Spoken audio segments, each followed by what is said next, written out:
அனைவருக்கும் சுமதி ஸ்ரீயின் அன்பு வணக்கம். நான் உங்களுக்கு நிறைய வழிபாட்டு முறைகள், பதிகங்கள், பாசுரங்கள் இதெல்லாம் சொல்லி கொடுத்துருக்கேன் இல்லையா? ஒரு 1.5 வருஷத்துக்கு முன்னாடி வரைக்கும் கூட விஷ்ணுபதி புண்ணியகால வழிபாடு பற்றி நிறைய பேருக்கு தெரியாது.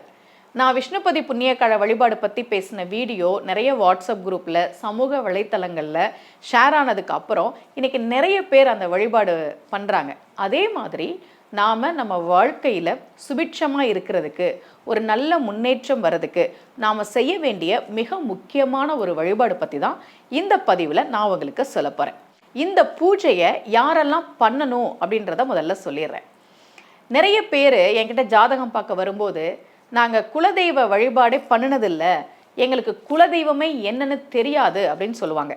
யாருக்கெல்லாம் இதுவரைக்கும் குலதெய்வம் எதுன்னு தெரியலையோ, யாரெல்லாம் இதுவரைக்கும் குலதெய்வ வழிபாடு சரியா செய்யலையோ அவர்கள் கண்டிப்பாக இந்த விரதத்தை செய்ய வேண்டும். அதே மாதிரி யாருக்கெல்லாம் ஜாதகத்துல சுக்கிர தோஷம் இருக்கோ, சுக்கிரன் நீசமானா, சுக்கிரன் வக்ரமானா, சுக்கிரன் மறைவு ஸ்தானங்கள்ல இருந்தா, முக்கியமா 7-8 இடங்கள்ல சுக்கிரன் இருந்தா, சுக்கிரன் ராகு கேது பிடியில இருந்தா, ஜாதகத்துல களத்திர தோஷம் இருந்தா அவர்கள் கண்டிப்பாக இந்த பூஜையை செய்ய வேண்டும்.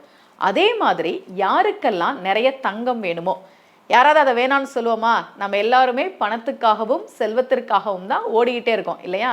நிறைய நகை சேரணும், நிறைய ஆபரணம் சேரணும், அடகுல இருக்கக்கூடிய நகைகளை திருப்பணும், இந்த மாதிரி வேண்டுதல் இருப்பவர்களும் இந்த பூஜையை செய்ய வேண்டும். இந்த பூஜைக்கு சொர்ண கௌரி விரதம், சொர்ண கௌரி பூஜை என்று பெயர். சொர்ணம்னா என்ன? தங்கம். இந்த கௌரி வடிவத்திலேயே பல வடிவங்கள் இருக்கு. அம்பாளினுடைய வடிவங்கள் பல வகை உண்டு. அதுல ஒண்ணுதான் கௌரி. அம்பாள் எத்தனை வடிவங்களை எடுத்தாள்? தட்சனுக்கு மகளாக பிறந்த போது அவளுக்கு பெயர் தாட்சாயினி. காத்தியாயனுக்கு மகளாக பிறந்த போது அவளுக்கு பெயர் காத்தியாயினி. மதங்க முனிவருக்கு மகளாக பிறந்த போது அவளுக்கு பெயர் மாதங்கி. பர்வதராஜனுக்கு மகளாக பிறந்த போது அவளுக்கு பெயர் பார்வதி. மலையத்துவஜன் மகளாக பிறந்தபோது அவளுக்கு பெயர் தடாதகை பிராட்டி. இப்படி பல வடிவங்களை அம்பிகை எடுத்தாள் இல்லையா? அதிலே ஒரு வடிவம் தான் கௌரி வடிவம். இமவான் மகளாக அவள் கௌரியாக பிறந்தாள் என்று கச்சியப்ப சிவாச்சாரியார் எழுதுகிறார். அன்னது ஓர் தடத்து இடை அசலம் அன்னவன் மன்னிய கௌரி தன் மகன்மை ஆகவும் தன்னிகரிலா வரன் தனக்கு நல்கவும் முன் உற வரும் தவம் முயன்று வைகினான் என்று கச்சியப்பர் பாடுகிறார். கௌரி என்பது அம்பிகை தவம் செய்யக்கூடிய வடிவம். இந்த கௌரி வடிவத்திலேயே 16 வடிவங்கள் இருக்கு. ஞான கௌரி, அமிர்த கௌரி, சுயம்பர கௌரி, இப்படி. அதுல சொர்ண கௌரி என்பது சொர்ணத்தை, தங்கத்தை, தங்க ஆபரணங்களை தரக்கூடியது.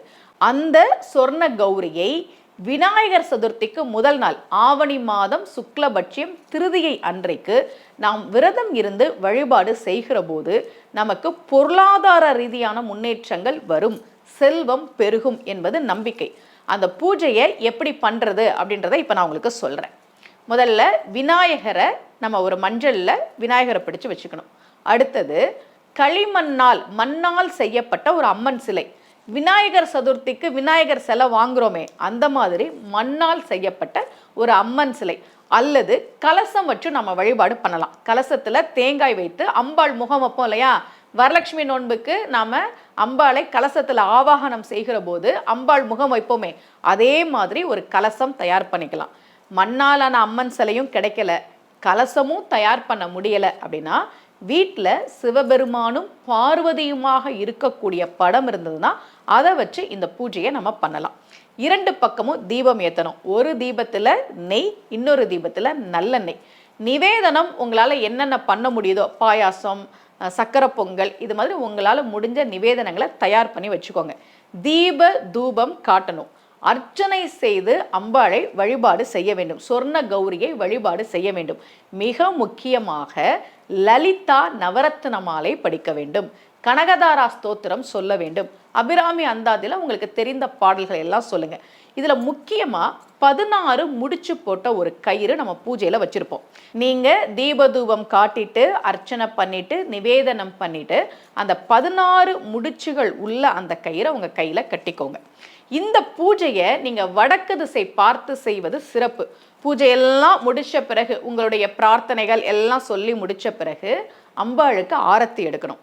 2 தீபங்களை ஒரு தாம்பாளத்தட்டில் தண்ணீர் விட்டு அதில் 2 தீபங்கள் வைத்து அம்பாளுக்கு ஆரத்தி எடுக்க வேண்டும்.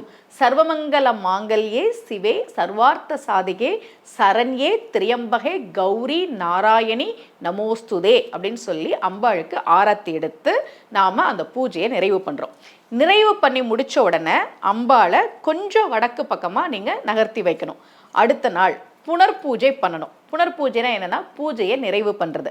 அடுத்த நாள் இதே மாதிரி தூபம் காட்டி பூஜையை நிறைவு பண்ணி முடித்த பிறகு நீங்கள் மண்ணாலான சிலையில் பூஜை பண்ணியிருந்தீங்கன்னா அடுத்த நாள் விநாயகர் சதுர்த்தி இல்லையா, விநாயகர் சதுர்த்தி முடிஞ்சு நம்ம விநாயகர் சிலையை ஆற்றுலையோ கடல்லையோ போய் கரைப்போமே, அப்போ இந்த மண்ணாலான அம்மன் சிலையும் கொண்டு போய் கரைச்சிடலாம்.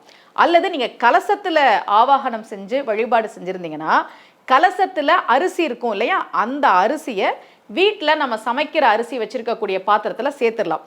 அல்லது கலசத்தில் நீங்கள் தீர்த்தம் வச்சுருந்தீங்கன்னா அதை வீட்டில் இருக்கக்கூடிய செடியில் விட்டுடலாம். இந்த கலசம் இல்லை நாங்கள் படம் வச்சு தான் கும்பிட்டோம் அப்படின்னா அந்த படத்தை எடுத்து நீங்கள் எங்கே எடுத்தீங்களோ அந்த இடத்துல கொண்டு போய் வச்சிடலாம். இப்படி அடுத்த நாள் இந்த பூஜையை நிறைவு செய்ய வேண்டும்.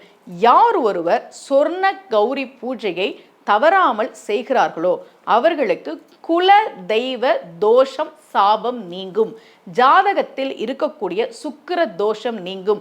சொர்ணம் என்றால் தங்கம். அந்த தங்கத்தை தரக்கூடிய அம்பிகையை நாம் வழிபாடு செய்கிற போது செல்வ வளம் கிடைக்கும், சுபிட்சம் கிடைக்கும் என்பது நம்பிக்கை. அம்பாள் 4 கரங்களோடு இருக்கிறாள் இல்லையா, அவளுக்கு பேரே சதுர் பாகு சமன்விதா. இந்த 4 கரங்கள்ல சொர்ண கௌரியாக இருக்கக்கூடிய அம்பிகை என்னெல்லாம் வச்சிருக்கா தெரியுமா? தாமரை, நீலோற்பவ மலர், அமிர்த கலசம், பணப்பேழை. பணப்பேழைனா என்ன? பணம் வைக்கக்கூடிய பெட்டி. பணமும் இருக்கு, அமிர்த கலசம் நீண்ட ஆயுள் ஆரோக்கியத்தை தரக்கூடிய அமிர்த கலசமும் சதுர் பாகு சமன்விதாவாக இருக்கக்கூடிய சொர்ண கௌரி தன்னுடைய கைகளிலே வைத்திருக்கிறாள். ஆதிசங்கரர் லலிதா பஞ்சரத்னம் பாடுகிற போது அம்பிகையை சொல்கிறார், அவள் புஜ கல்பவல்லி. அவளுடைய புஜங்கள், தோள்கள் கற்பக மரம் போன்றவை.